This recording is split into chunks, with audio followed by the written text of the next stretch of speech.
Hello friends and welcome to visual learning. तो अब तक हम ये समझ चुके हैं क्यों पानी का अगर हम कोई बहाव देखें या फिर स्ट्रीम देखें और उसके पास अगर कोई चार्ज्ड ऑब्जेक्ट जैसे कंघी हो गई, बलून हो गया, ये अगर आप पानी के पास लेके आते हो तो पानी जो है वो सीधा गिरने के बजाय बेंड हो जाता है। तो इसका रीज़न अब हम जानते हैं, क्योंकि water is a polar solvent, यानी उसमें क्या है, इलेक्ट्रिक डाइपोल है। तो अब हमें इसी को थोड़ा फर्दर स्टडी करना है। फॉर एग्जांपल यहाँ पे आप देख सकते हैं कि एक यहाँ पे ये रेड जो है इसको पॉजिटिव मान लो, इसको निगेटिव मान लो, और ये कुछ डिस्टेंस से सेपरेट है। तो ये कौन हो गया, हमारा इलेक्ट्रिक डाइपोल। इसको अगर हम यूनिफॉर्म मैग्नेटिक फील्ड में रख दे तो ये कैसे बिहेव करेगा, सोचिए ज़रा। देखिए ये पॉजिटिव है तो निगेटिव की तरफ जाएगा, जो निगेटिव चार्ज है वो पॉजिटिव की तरफ जाएगा। यानी रखा तो ऐसा था पर ऐसा हो गया, यानी क्या हो रहा है, रोटेट हो रहा है। ये जो रोटेट होना होता है इसी को हम फिजिक्स में कहते हैं टॉर्क। और हमें ये पता करना है कि इस टॉर्क को कैसे गिने। तो ये है हमारा आज का टास्क। तो यहाँ पे एक यूनिफॉर्म मैग्नेटिक फील्ड है और ये मैंने इलेक्ट्रिक डाइपोल पहले रखा तो ऐसा था, पर थोड़ी देर बाद वो घूम के इस तरीके से खुद को अलाइन करने की कोशिश कर रहा है। तो तुमको समझा, अलाइन करने की कोशिश कर रहा है मतलब समझा? नहीं, तुमको नहीं समझा, रुको समझाता हूँ। देखो, अगर मैं कोई मैग्नेटिक नीडल किसी मैग्नेटिक फील्ड में रखता हूँ तो क्या होगा, अगर मैं उसको इस तरीके से रखता हूँ तो it will try to align itself, यानी वो घूम के क्या करेगा, कोशिश मैग्नेटिक फील्ड के लाइंस के पैरेलल होने की कोशिश करेगा। कहने का मतलब, जैसे अभी आपने थोड़ी देर पहले इलेक्ट्रिक डाइपोल देखा था, वो भी यही कर रहा था, वो खुद को अलाइन करने की कोशिश कर रहा था। द वे इसको मैं अगर ऐसा रख देता हूँ फिर वो सीधा होने की कोशिश करता है। Similarly, electric dipole also behaves and that's why torque produces and we are supposed to find out the torque. तो आइए अभी थोड़ा इसको डिटेल में समझने की कोशिश करते हैं। तो भाई इलेक्ट्रिक डाइपोल बनता कैसे है, आपको एक पॉजिटिव एक नेगेटिव थोड़े डिस्टेंस से सेपरेट करके रखना पड़ेगा। तो ये बन गया आपका इलेक्ट्रिक डाइपोल। और इसको गिनते कैसे है, टॉर्क को, तो ये है आपके सामने फॉर्मूला। ओके, तो टॉर्क जो है it is measured by taking P यानी कौन है, electric dipole moment, into E कौन है, स्ट्रेंथ ऑफ इलेक्ट्रिक फील्ड या फिर electric field intensity, and sine of angle between them. तो थीटा कौन है, angle between dipole moment and electric field. इसको थोड़ा सा डिटेल में समझते हैं, डोंट वरी, ये आया कहाँ से ये भी बताऊंगा। तो एक काम करते हैं, ये पर्टिकुलर एक्सप्रेशन कहाँ से आया, कैसे आया, इसको समझने की कोशिश करते हैं। तो चलते हैं थोड़ा सा डिटेल में। तो यहाँ पे अब फिर से मैं वही इलेक्ट्रिक डाइपोल ले लेता हूँ, उसको रख देता हूँ फील्ड के बीच में। अब क्या होगा, यह है निगेटिवली चार्ज, तो इसके ऊपर फोर्स लगेगा अपवर्ड। यह है पॉजिटिवली चार्ज, इसके ऊपर लगेगा फोर्स डाउनवर्ड। तो पॉजिटिव निगेटिव को खींचेगा, निगेटिव पॉजिटिव को खींचेगा, और इस तरीके से ये रोटेट होने लगेगा। इसी को हम टॉर्क कहते हैं। ठीक है, अब हम इसको एक्सप्लेन करते हैं। तो देखिए अब यहाँ पे आपको दिख रहा है कि कोई इलेक्ट्रिक फील्ड है, यानी इलेक्ट्रिक लाइंस कहाँ से स्टार्ट होती है, पॉजिटिव से नेगेटिव। इसका मतलब this direction is for E, from positive to negative. Okay, ये हमारा पॉजिटिव है और ये ब्लू वाला नेगेटिव है। मैंने पहले ही बोला था कि जो इलेक्ट्रिक डाइपोल मोमेंट होता है वो क्या होता है, पॉजिटिव टू नेगेटिव नहीं होता, वो होता है नेगेटिव से पॉजिटिव की तरफ। यानी ये जो हो गया ये हमारा पी बार हो गया। अब आप ठीक से देखिए, अगर ये ई बार है तो ई बार तो मैं इधर भी ड्रॉ कर सकता हूँ ना, like this, parallel to this, क्योंकि पॉजिटिव से नेगेटिव आ रहा है। तो यहाँ जो एंगल दिख रहा है आपको, ये है हमारा theta, which is the angle between P bar and E bar. यहाँ तक ठीक है? ओके, अब देखिए यहाँ पे इस निगेटिव चार्ज के द्वारा कितना फोर्स एक्सपीरियंस्ड होगा, तो वो होगा charge into electric field intensity. आप जानते हैं ना ऑलरेडी, इलेक्ट्रिक फील्ड इंटेंसिटी यानी क्या होता है, फोर्स पर यूनिट चार्ज होता है, करेक्ट। इसका मतलब फोर्स क्या हो गया, E इंटू क्यू हो गया, राइट। ओके, तो इस हिसाब से फोर्स यहाँ पे लिखा हुआ है Q इंटू ई या फिर E इंटू क्यू, जो भी आपको ठीक लगे। अब मेरा अगला काम क्या है कि वो जो फॉर्मूला आया था हमारा टाउ का, वो कैसे आया। तो मैं एक काम करता हूँ, यहाँ से मैं एक लाइन ड्रॉ कर लेता हूँ, रेड कलर की आपको दिख रही होगी, जो परपेंडिकुलर है इस चीज से। ओके, इलेक्ट्रिक फील्ड है ये, पर अगर आप फोर्स देखो यहाँ पे, ये फोर्स दिख रहा है आपको, फोर्स अपवर्ड है।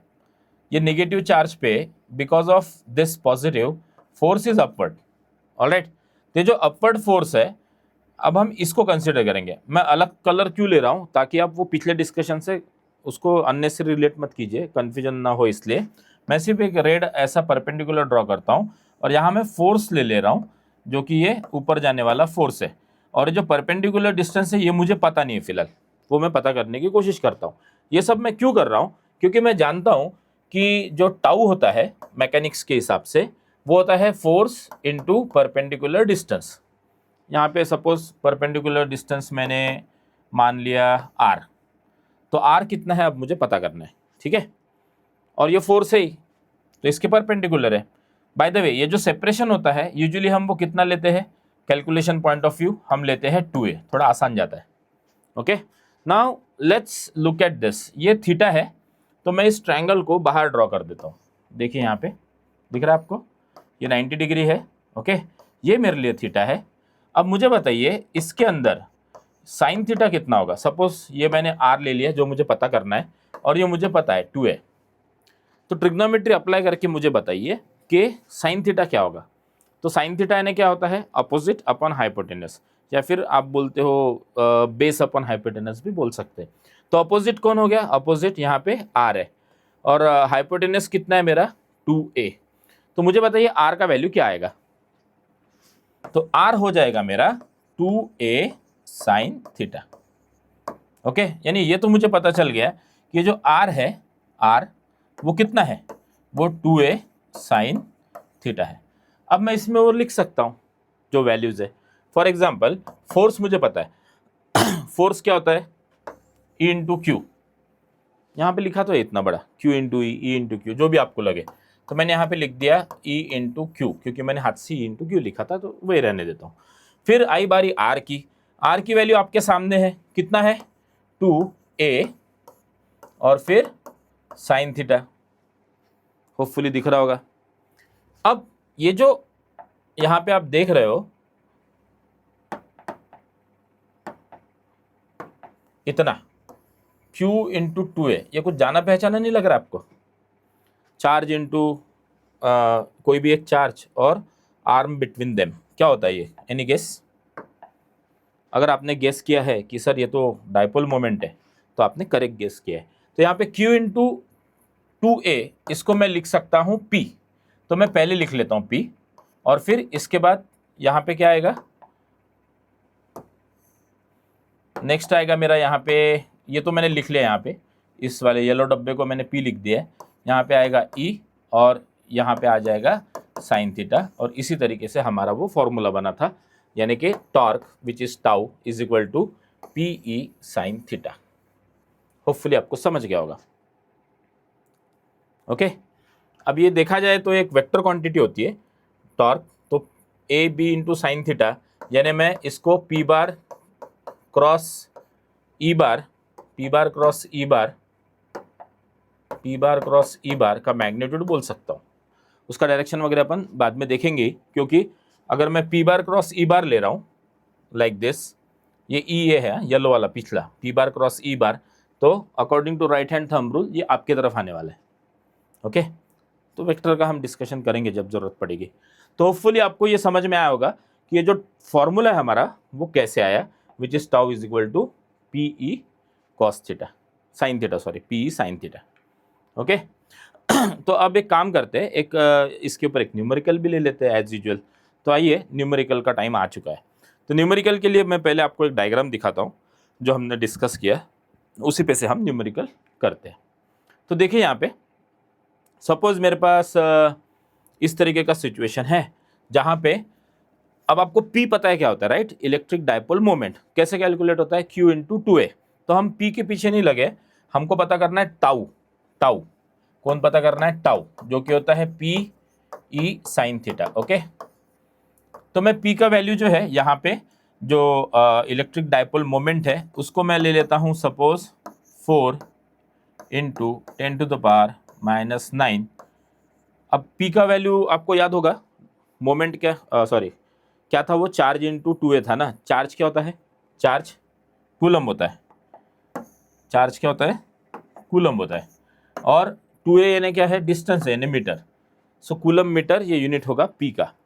अब मुझे और मैं एक इलेक्ट्रिक फील्ड इंटेंसिटी ले लेता हूँ एज 5 इंटू 10⁴। ई क्या होता है? ई F/Q यानी न्यूटन पर मीटर। और सपोज थीटा जो है वो मैं 30 डिग्री ले लेता हूँ। इसका मतलब यहाँ से जो इलेक्ट्रिक लाइन जा रही है या फिर इलेक्ट्रिक फील्ड इंटेंसिटी है वो ये है, और ये मेरा P बार है, और इसके बीच में एंगल थीटा जो है वो मैंने 30 डिग्री ले लिए। ठीक, तो इस हिसाब से आपको फाइंड करना है अभी टॉर्क। तो आपके सामने मैं प्रॉब्लम लेके आ रहा हूँ। देखिए, ये है आपका numerical. An electric dipole with dipole moment 4 into 10⁻⁹ coulomb metre is aligned at 30 degree with the direction of uniform electric field of magnitude 5 into 10⁴ Newton पर कूलम। अच्छा, एक मिनट है, यहाँ पे हमने क्या लेना चाहिए? ई का क्या होता है? एक गलती होगी छोटी सी, चेंज कर लेंगे। F/Q होता है। F कौन होता है? न्यूटन। Q यानी कौन होता है? कूलम। तो मीटर यहाँ पे गलती से लिख दिया है, आप इसको क्या कर सकते हैं? यहाँ पे न्यूटन पर कूलम कर सकते हैं। ठीक है, और थीटा क्या हो गया? 30 degree. Calculate the torque acting on it. तो मुझे पता है टाउ का फॉर्मूला क्या है? P E और साइन थीटा। P कितना है मेरे पास? 4 इंटू 10⁻⁹। E का वैल्यू आपके सामने है 5 इंटू 10⁴ इंटू थीटा कितना है? 30 डिग्री, वो भी लिख लेते हैं। तो ये हो जाएगा साइन ऑफ 30 डिग्री। ओके, अब इसमें हम साइन 30 को क्या लेते हैं? साइन 30 होता है 1/2। तो ये जो 4 इंटू 5 है इसका मल्टीप्लिकेशन कितना हो जाएगा? 20 इंटू ये जो 10 वाले बचे हैं वो साथ में ले लो। 10 के पावर में 4 है और -9 है, यानी कि 4 - 9 या फिर -9 + 4 इंटू, चलो ये हो गया, ये हो गया, ये हो गया, ये हो गया, साइन 30 यानी 1/2।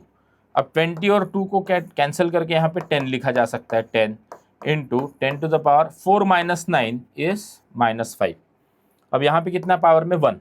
अब 1 - 5 कितना होता है? -4। तो दिस विल बी 10⁻⁻4। अब इसका यूनिट क्या आएगा टॉर्क का? सोचिए, देखिए मेरे पास एक यूनिट है E, और ये क्या सामने है आपके पास, ये दोनों को मल्टीप्लाई किया है ना, यानी कि कूलम मीटर को मल्टीप्लाई किया है न्यूटन पर कूलम से। तो कूलम कूलम कैंसिल हो गया, यानी न्यूटन मीटर। तो इसका जो यूनिट आएगा वो रहेगा newton metre. And this is your torque which is here. देख लीजिए, तो ये एक सिंपल सा एग्जांपल है, न्यूमेरिकल है समझने के लिए। तो इस पे जो घुमाव रहेगा वो 10⁻⁻⁴ न्यूटन मीटर होगा when you keep an electric dipole between 2 charge plates या फिर इन यूनिफॉर्म मैग्नेटिक फील्ड। तो इस तरीके से न्यूमेरिकल है, देख लीजिए, स्क्रीनशॉट लेना है या फिर नोट डाउन करना है कर लीजिए।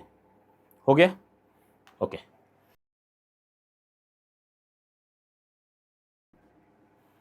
तो यहाँ तक हमने अभी देख लिया है। अब सिर्फ एक चीज़ बचती है हमारे जर्नी में, और वो जो चीज़ है वो है इन भाई साहब के बदौलत। इनफैक्ट इनकी वजह से बहुत कुछ ज़्यादा ही पढ़ाई करनी पड़ रही है हमको, तो इनके बारे में हम अगले लेक्चर में देखेंगे। ओके, और इन्होंने जो लॉ दिया वो हमारे काफ़ी प्रॉब्लम्स सॉल्व करने वाला है। That will discuss in our upcoming lecture. Alright, तो कैसा लगा हमारा आज का ये वीडियो? अगर आपको इसी तरीके से high quality animations along with numericals and notes everything under one roof चाहिए तो हमारी वेबसाइट visuallearning.in को विजिट करना ना भूलिएगा। मिलते हैं वहीं पे।